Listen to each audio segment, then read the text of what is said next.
귀한 찬양 감사합니다. 김진식 집사님 고맙습니다. 저 소리만 들으면 막 그냥 은혜가 되는 것 같아요.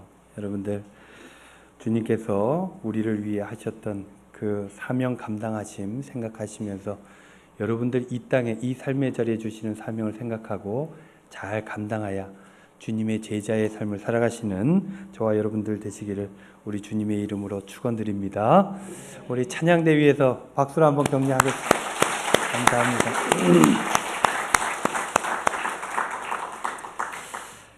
부활 절기를 보내고 있습니다. 부활 주일을 보냈는데요. 이제 우리는 성령 강림절을 기다립니다. 그때가 예전에 오순절이라 그랬어요. 50일이 지난 그 다음 날 성령 강림주일을 우리가 맞게 되는데, 그래서 우리는 이 기간을 기쁨의 50일이라고 명칭하면서 부활의 기쁨을 나누는 삶을 살아가게 됩니다. 여러분들 죽음을 예수님 이기셨어요. 그 절망을 이기시는 복된 삶이 여러분들에게도 역사적으로 나타날 수 있기를 우리 주님의 이름으로 축원드립니다. 포화풀이라는 식물이 있습니다. 포화풀. 여러분들 들어보셨나 모르겠어요. 저도 말씀 준비하다 처음 보게 되었는데 찾아봤더니 포화풀 하면 생명력으로 굉장히 유명한 식물이다라는 것을 알 수 있었습니다. 생명력, 뿌리 뭐 이렇게 같이 검색이 되더라고요. 포화풀이라는 작은 식물은 사막, 황무지 어디에서나 잘 자라는 풀로 굉장히 유명하다고 해요. 척박한 환경에서도 잘 살아남는데 그 이유가 무엇이냐? 바로 뿌리 때문이다 라고 이야기를 합니다. 이 포화풀이라고 하는 식물은 땅 위로는 몇 센치밖에 안 자란대요. 몇 센치만 자라나는데 땅 밑으로는 얼마나 내려가느냐? 밑으로 수직으로 쭉 내리면 7m에서 9m 정도 내려간다고요. 근데 이 수치를 내가 제대로 봤는지 모르겠는데 그 옆으로 퍼지는 길이는 그것을 쭉 펼쳐놓으면 600km가 된다고 해요. 그 작은 뿌리, 어떻게 뿌리를 그렇게 낼 수 있는가 의문스럽기까지 한데 어쨌든 검색을 해보니까 그렇게들 나와 있어요.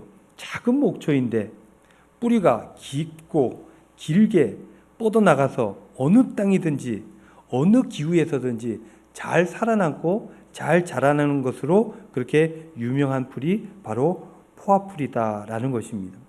이렇게 깊게 내린 뿌리 때문에 어떤 환경에서도 견뎌낸다라는 거예요.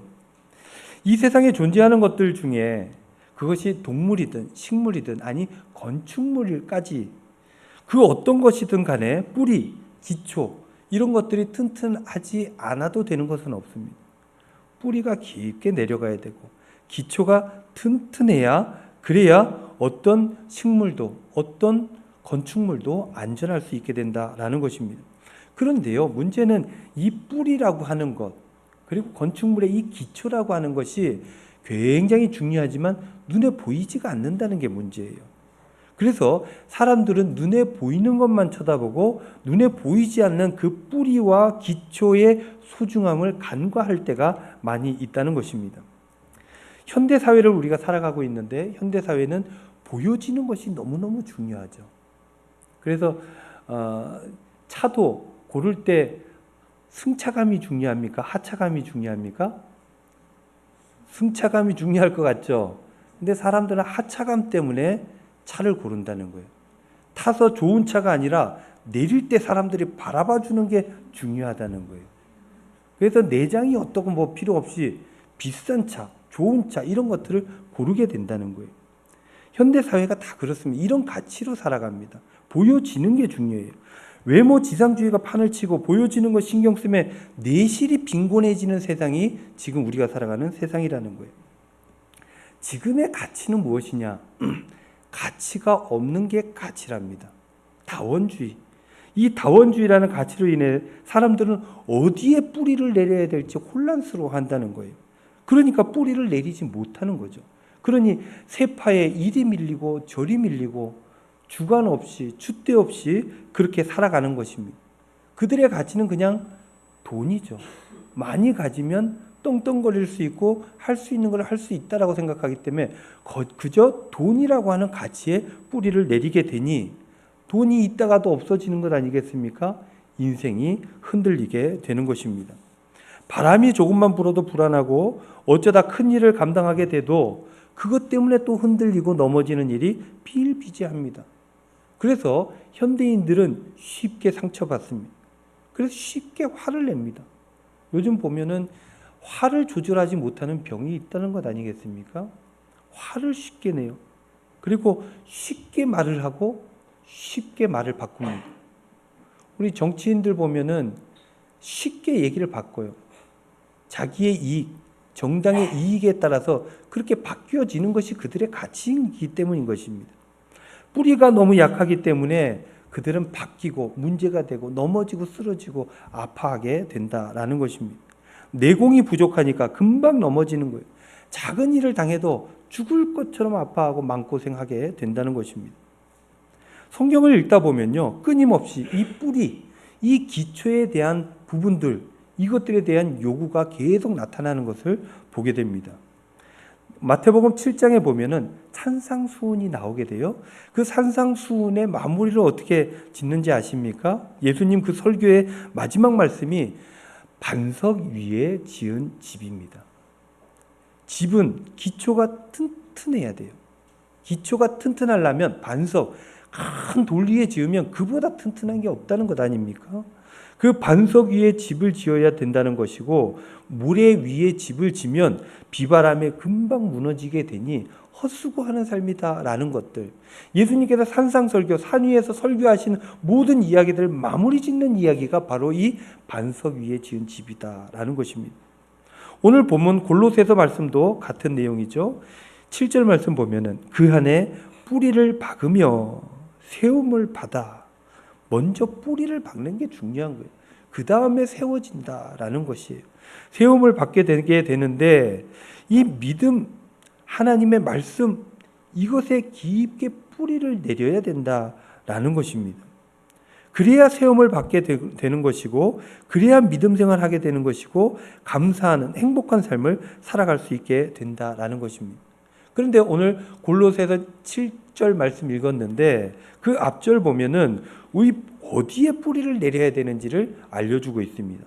세 번역으로 한번 읽어보도록 하겠습니다. 6절, 7절 말씀. 그러므로 여러분이 그리스도 예수를 주님으로 받아들였으니 그 안에서 살아가십시오.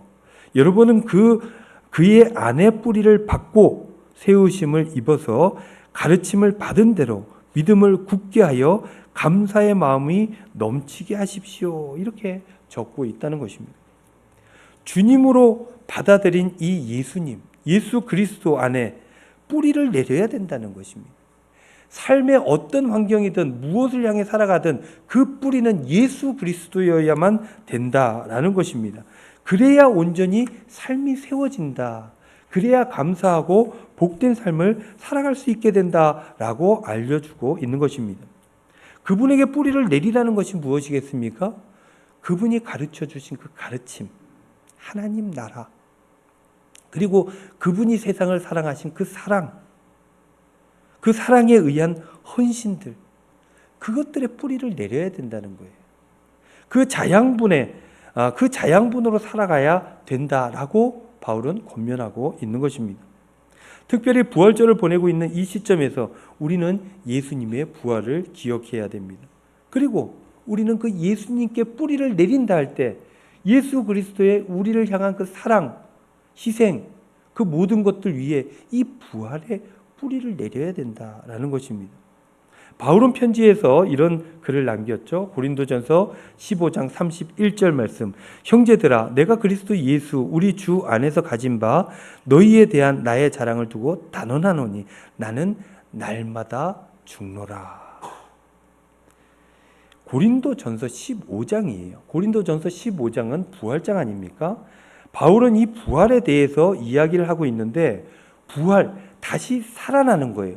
살아남을 이야기하는데 여기서 뭐라고 얘기합니까? 나는 날마다 죽는다라고 이야기를 해요. 이 부활에 대한 이야기를 하면서 나는 날마다 죽는다는 이 표현 우리가 어떻게 받아야 됩니까? 날마다 죽는다는 것은 날마다 다시 살아난다는 의미인 것입니다. 날마다 부활한다는 거예요. 죽었으면서도 다시 살아나고, 이렇게 유한 삶, 예수님께 뿌리를 내리고 예수 그리스도의 부활의 뿌리를 내리고 살아가는 삶은 세상에 어떤 풍파가 있어도 유하게 견뎌 이겨낼 수 있다는 거예요. 죽고 또 살아나고 죽고 또 살아나는 거예요. 갈라디아서 2장 20절 말씀 보면 이런 말씀이 있죠. 내가 그리스도와 함께 십자가에 못 박혔나니 그런즉 이제는 내가 사는 것이 아니요 오직 내 안에 그리스도께서 사시는 것이라. 이제 내가 육체 가운데 사는 것은 나를 사랑하사 나를 위하여 자기 자신을 버리신 하나님의 아들을 믿는 믿음 안에서 사는 것이라. 이렇게 얘기를 했습니다. 바울은 예수님께서 십자가에 못 박히셨다가 다시 살아나심을 두고 자신도 자신의 삶의 자리에서 예수님과 함께 매일같이 십자가에 못 박힌다는 것입니다. 못 박혀 죽는다는 거예요. 그렇게 자신의 욕심은, 자기의 잘못된 생각, 자기의 잘못된 바램, 이 모든 것들은 죽고 또 예수님 다시 부활하신 것처럼 다시 살아난다는 것입니다. 예수님의 가르침, 예수님의 사랑, 그 헌신, 그것으로 다시 살아난다는 거예요. 예수님과 함께 죽었으니 예수님과 함께 살아나서 예수님과 동행하는 삶을 살아가게 된다라는 것입니다. 이게 바로 예수 그리스도의 뿌리를 내린 삶의 모습이다. 우리는 받아들일 수 있게 되는 것이죠. 바울은 이렇게 우리가 살다가 죽어서 죽은 자의 부활, 나중에 부활을 이루는 것뿐만 아니라 지금 이 삶의 자리, 우리의 일상에서, 현실의 삶의 자리에서 예수의 십자가와 부활을 경험하고 있다는 것을 우리에게 보여주고 있는 것입니다. 나중에 죽고 나중에 부활하는 것이 아니라 지금 죽고 지금 부활한다는 것입니다. 날마다 죽는다는 것은 매일 매순간 주님의 뜻으로 내 삶을 계속 수정한다는 말씀이고, 주님과 함께 부활한다는 것은 새로운 삶을 의미하게 된다는 것입니다. 사랑하는 성도 여러분, 이러한 예수님의 부활에 여러분들 뿌리를 깊게 내리고 살아갈 수 있기를 바랍니다. 예수님께 뿌리를 내려야 돼요. 세상은 돈이 중요하다, 명예가 중요하다, 권력이 중요하다, 아무리 얘기해도 그것의 유혹을 당하면 안 됩니다. 예수님께 뿌리를 내려야 돼요. 그러면 세상의 풍파가 아무리 불어도, 삶에 장애가 생기고 문제가 생겨도 예수님께 뿌리를 내리는 사람은 유연하게 그것을 대처할 수 있게 된다는 거예요. 내 뜻이 있고 내 뜻이 너무 강해서 이 뜻대로 살아가는데 이 뜻이 부러지면 사람이 죽습니다. 근데 주님의 뜻대로 살아가면 그러면 유연하게 빠져나갈 수 있게 된다라는 것입니다. 고난도 역경도 유하게 넘어가게 될 수 있고, 그 가운데서도 매일매일 살아나기 때문에 희망찬 소망의 삶을 살아갈 수 있게 되는 것입니다. 매일 늘 하나님 나라를 향해 새로운 삶으로 믿음의 발걸음을 내디딜 수 있게 된다라는 것입니다. 이러한 예수님께 여러분들 뿌리를 내리고 주님 주시는 힘과 능력으로 살아가시는 저와 여러분들 되시기를 우리 주님의 이름으로 축원드립니다.